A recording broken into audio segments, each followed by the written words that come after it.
Greetings and welcome to today's GlobalSign webinar with our partner Beame.io, integrating cloud IoT platforms with PKI for scalable device enrollment and provisioning. Our presenters today are Zev Glozman, Chief Technology Officer from Beame.io, and Lanson LaChance, Vice President of Product Management from GlobalSign. Before we get started, I want to let you know that we will be recording the webinar and we'll be sending you a link to the recording. While the phones will remain on mute, we still do encourage your questions and we'll leave time at the end for Q&A. To ask a question, please type your question into the questions field of the GoToWebinar toolbar. Our agenda today will start with a quick overview of our two companies and our solutions, a discussion of the IoT security landscape, and then details on how our technologies address identity and security needs for the IoT. And at the end, we will take your questions. With that, it's time to get started. Lanson, want to start talking about GlobalSign. Great, thank you, Christian. So, for those of you who don't know, GlobalSign is a public trust CA. We were founded in 1996 and part of the GMO Internet Group. Today, over 25 million certificates rely on GlobalSign's trusted root, and we're providing solutions across the enterprise, IoT, and service provider space. GlobalSign is a leading global certificate authority, and really, as we look at scalability in the IoT, we have the industry's only scalable managed PKI platform. Our platform today is capable of issuing over 3,000 certificates per second, really to grow with the IoT demands. We also enable strong device identity in these environments, working with partners like Beame and others to enable authentication, encryption, and integrity in IoT solutions. And we also support a range of other PKI solutions in traditional IT spaces in SSL, TLS, as well as client certificates. And Zev can give you a quick overview on Beame.io. Thanks, Lance. So, hi, I'm Zev from Beame.io. We are a startup company based out of Tel Aviv. We've been working on this project for a couple of years and really excited to share with you today what it is and how we envision this working.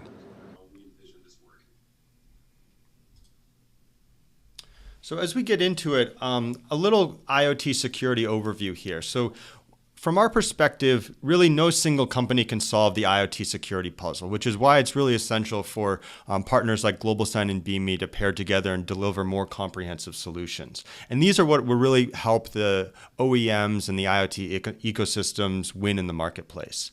And as we look at some of the core pillars of IoT security, from embedded trust, key and credential management, professional services, and real-time visibility, two of those are really focused around identity. And this is what the center of our discussion and webinar is around today is how do you build this embedded trust? How do you manage that identity through the life cycle? And as we talk into the implementations of security in the IoT space, one of the core technology spaces is PKI. And as we view this, it's a technology of the future available now. PKI is a mechanism that's proven in the existing internet space today, enabling the core information security principles of authenticity, integrity, and privacy. It's been used for 3 decades. It's got its largest implementation in SSL and web services, and it's very interoperable and compatible with existing software and protocols. It uses public and open standards, and it is scalable to billions of identities. So in a nutshell, PKI really is strong, effective, and future-proof. But as we move into the IoT, there's a number of new considerations for how PKI and security and identity is deployed. Starting in the life cycle, addressing questions of how are you going to provision onto devices? How are you going to execute key generation and provide unique identities for the devices and move away from shared secrets and shared identities across a broader set of identities or devices, rather? How do you fold this into manufacturing processes? And also, how do you automate this so that the scale of these future ecosystems can really be addressed? And then when we look at the device side, how do you secure the keys, and what's the role of hardware and software in securing those keys? How do you prevent identity migration and impersonation of devices? And then further into the operation of devices, the relationships of an IoT ecosystem are just becoming more and more complex.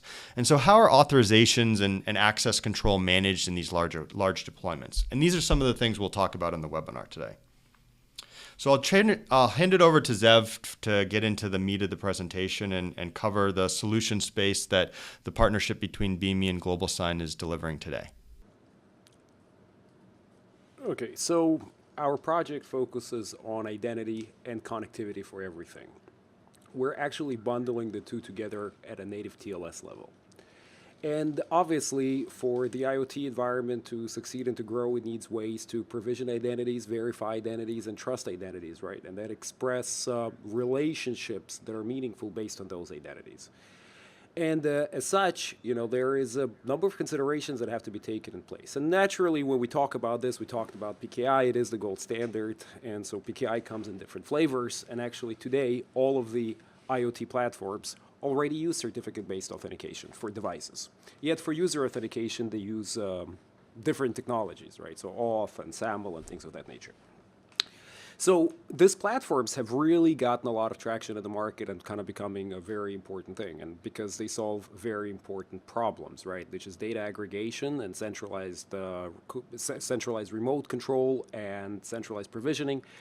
But how about connection and the relationship of the device to its ultimate owner or the consumer of the data from the device? How do these parties, how can they validate each other, and how can they learn to trust each other? And so we think that these environments are going to become a lot more complex and are becoming more complex. And these identities have to work kind of more universally, right? They have to work across the cloud IoT platform and, of course, the developer cloud services. And so this is a term that we're going to be using in this presentation. And so developer cloud services, it means that you as a device developer, as a device operator, these are the native services you developed and you host in your cloud environment and you provide to your devices and users. And you're likely to need to have those, and they're going to be in the area of firmware updates and remote diagnostics and connectivity to the device for whatever purpose. Some real-time aspects to this. And then, of course, there is the user and the consumer of the device and the operator of the device, which is using a mobile device or a web browser. And so all of these things that they need to somehow live together in, kind of in the same ecosystem. However, today the situation is different. So and this is talking about the leading platform providers and actually all across the industry, there is two very distinct modes of authentication.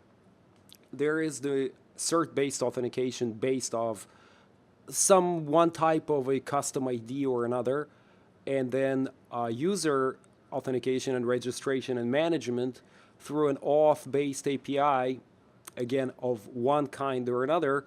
And so now you're really beginning to get into trust issues there of how that ultimately works, and then that kind of chains down. So if it's an organization, there probably is another set of identity services that this thing has to be aware of. And so as it grows, it becomes more complex. And so this is the point at which, I think it's appropriate to introduce the BIMI Crypto ID. So BIMI Crypto ID, it's based on a public PKI. So when we say it's based on a public PKI, it means that every identity in the system has an FQDN under the BIMI subdomain and a unique host name, certificate, and a private key. And we're going to talk about how that's created and managed. And this is designed to create these identity ecosystems where there are families of identities that are related in a hierarchical structure, where now you can express saying, hey, these servers trust these users, but not any other. And of course, this needs to be based on cryptography, and this is our implementation of the blockchain, which is based on what we call the POP. Now, in the public blockchains, such as in Ethereum and in Bitcoin, they use different terminology. So they have proof of work and proof of stake. Now, this is what the Ethereum is going to. It's a similar concept, except in our case, it's really based on the crypto material that's available. And so this also simplifies our chain a lot, and we'll talk about this in a second. And so this ultimately provides for crypto provable authorization. And what that means is that really this can only happen one way, and it's practically impossible to forge it. And so with this in mind, how do we kind of envision this working? Well, you have this identity on devices, on user devices, on servers, on basically every part of the ecosystem that interacts with the data. The users or the devices are essentially now beginning to be identified in a way that's provable. And all of this is done in a universal namespace, which I think is a very kind of big and important part of the overall BIMI solution, is that now you have an easy way to address things, an easy way to verify that the keys are correct. And so now let's talk about our blockchain. And there's obviously a lot of buzz in the market about this, and there is a lot of work that's done by the community, and we're certainly a part of that. And ours is a little different, or actually a lot different than the cryptocurrency one. It's designed specifically for identity and identity verification use case. And as such, we don't need to basically replicate and recalculate the ledger on every node, and this makes it possible for usage on constrained devices. Now, because the BIMI system also has this access layer and the proxy built in, which can make these essentially applications on private networks accessible, now everybody that needs to be party to the transaction or the party to the trust can connect once and exchange their ledgers. And so this becomes more like something that just manages and grows on its own, as opposed to a centralized system. And so it's quite a flexible solution. We'll get kind of more into the details of this in a couple of slides. And so this, because of the way of how it's designed, it can now work on constrained devices, on small devices. So this is kind of a sample life cycle of a product provision and an establishment of trust that we do over 2 slides. And these are very complex slides, and I'm going to kind of try to stay at this at a reasonably high level. But so in this imaginary example, we are manufacturers of a lock. And we operate our own services in the cloud, and we also use an IoT platform, which is called Developer Cloud Services. And in this Developer Cloud Services, we're also running our Gatekeeper, right? And Gatekeeper is a BIMI product, which is essentially the kind of becomes your focal point or your first focal point for issuance and verifications of these identities. And so with the Gatekeeper, and this is now we're going to get kind of into the nitty-gritty of how the BIMI system works. When you register to use BIMI services, you receive an L0 certificate, and this kind of becomes your root of trust that the chain becomes bound to. But now we don't want to put everything into the same bucket. So we want to establish some roles, and we want to establish some groups out of the gate. And so for the purposes of the example here, we've established a product line 1, which is a certificate and a logical node in the ledger and in the chain. And we established a group called users. So that are now the IoT platform trusts the product L1, and the users, well, they just log into our services because, that's the nature of how this thing works. So the device, and this is an important aspect, is the first thing that happens when the device comes online is it needs to receive its authorization token. To receive an authorization token, there is a number of ways to validate the device with authentic. BIMI does not get into that logic. It's basically a hook in the SDK that you can implement on your own. So if you're trusting a MAC address, you can do that. If it's a TPM or SGX solution or TAE on Android or ARM-based devices, you can basically rely upon that to issue the first token. From that moment of initial trust, it's key continuity from here, and things are kind of automatically managed. So our imaginary device now receives the auth token, and it's registered as a product under a product line. And our users are essentially in a brother branch of that tree, and this is where the users register with their mobile apps. And over here on the right-hand side, essentially, you see the hashes and the chain merges that are established in the trust. So now let's go to the next slide.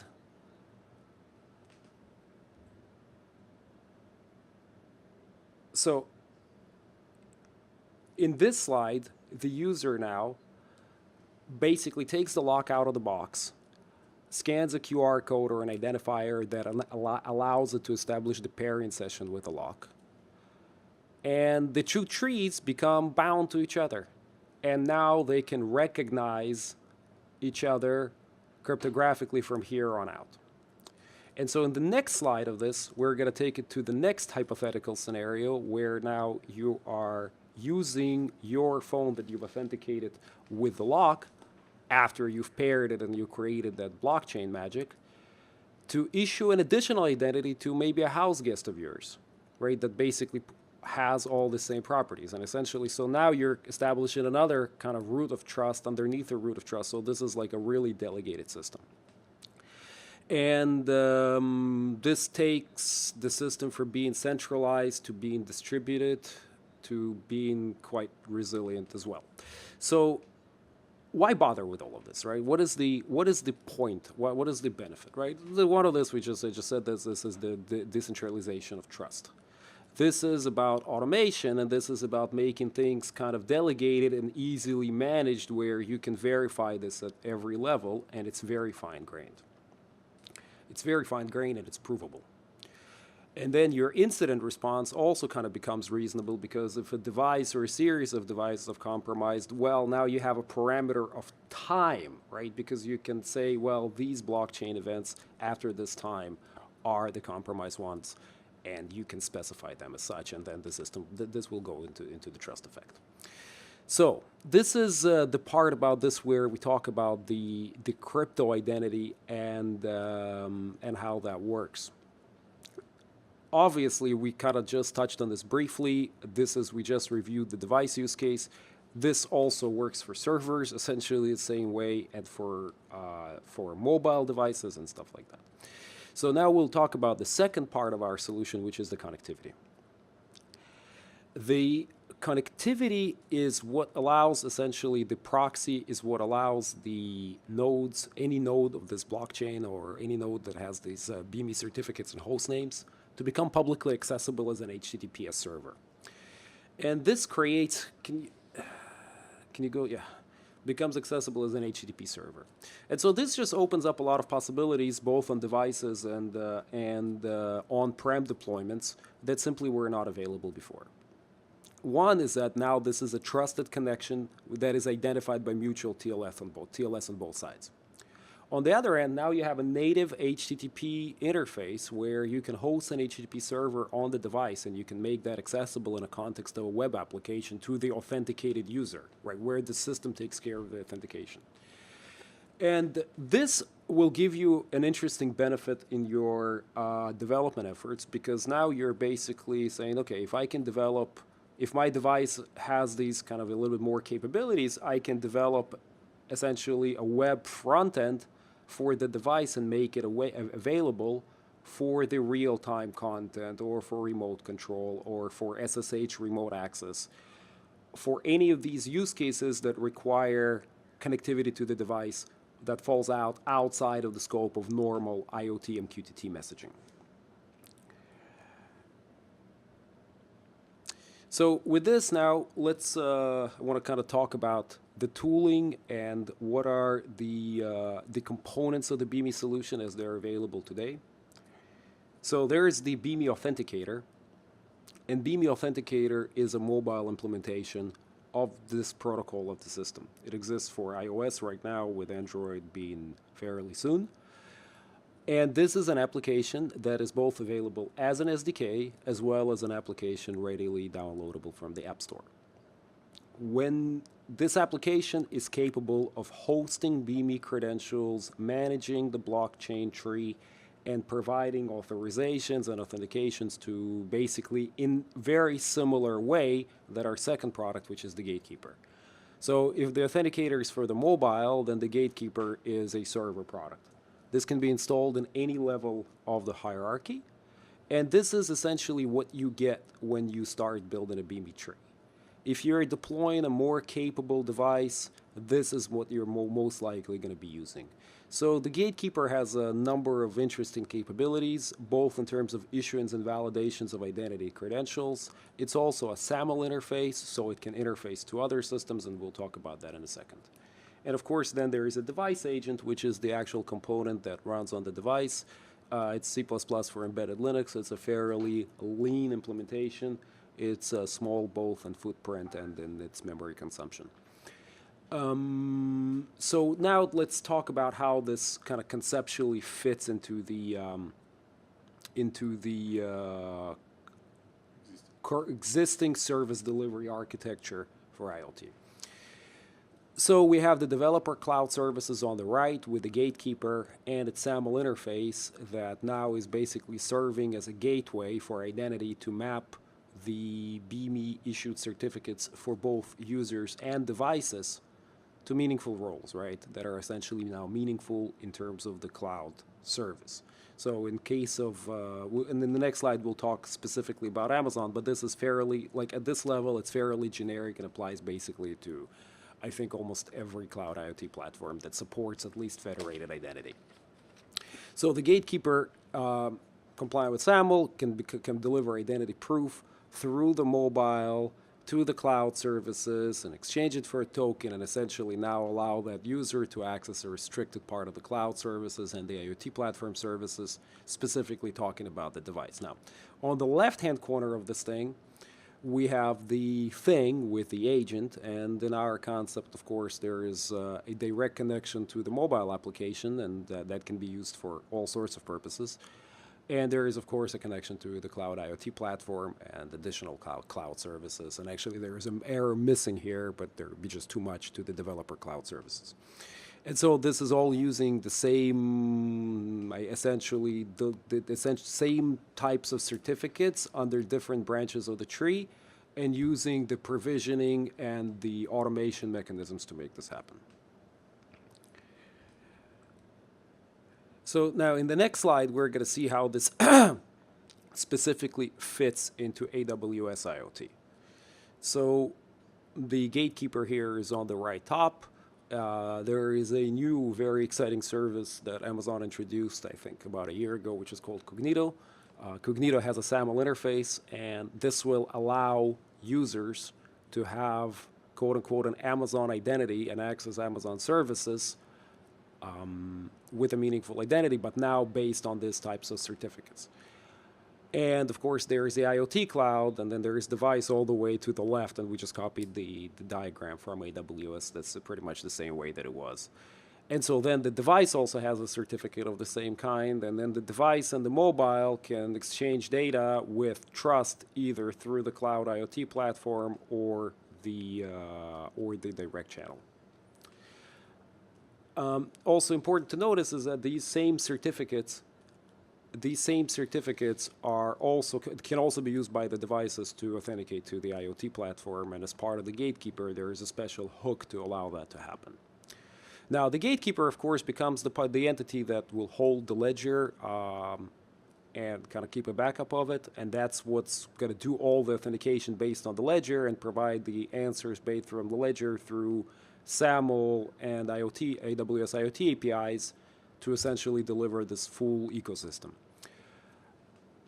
And with this, I want to kind of talk about the benefits that, at least in our eyes, this provides. And this is, whenever looking at a system like this, it's difficult to exactly pinpoint the specific thing. Today, we focused on devices, right, and IoT. And so this is a provable identity as well as a way to provision it and automate the provisioning.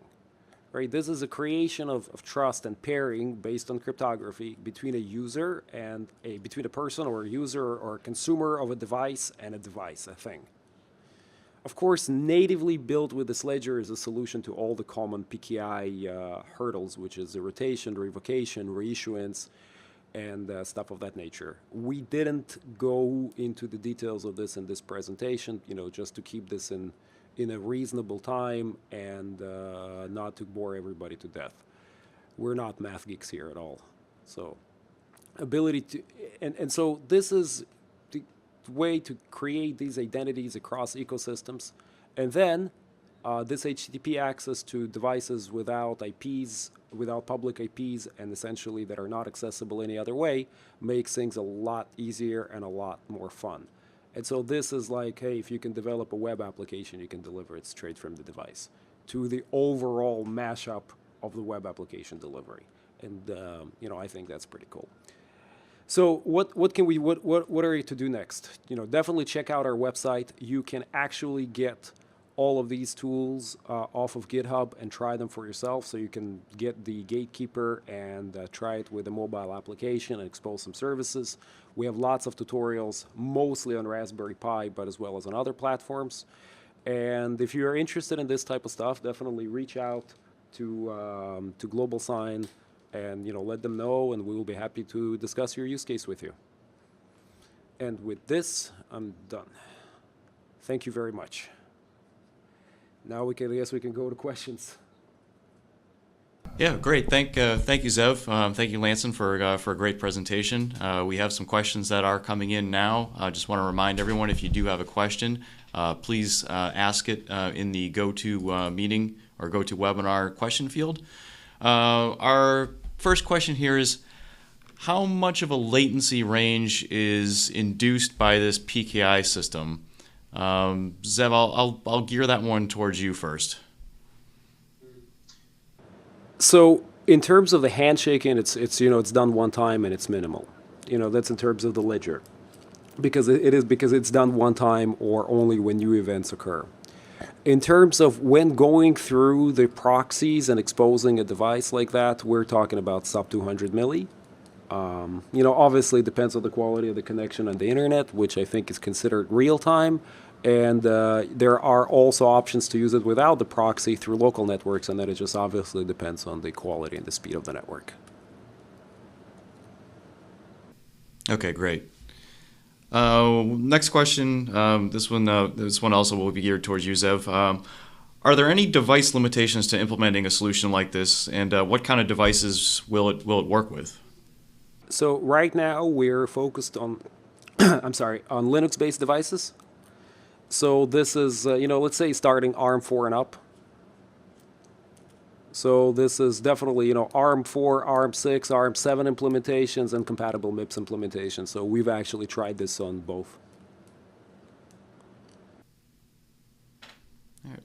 We have one last question. No, we got another couple questions are coming in now. This one's geared towards Lanson.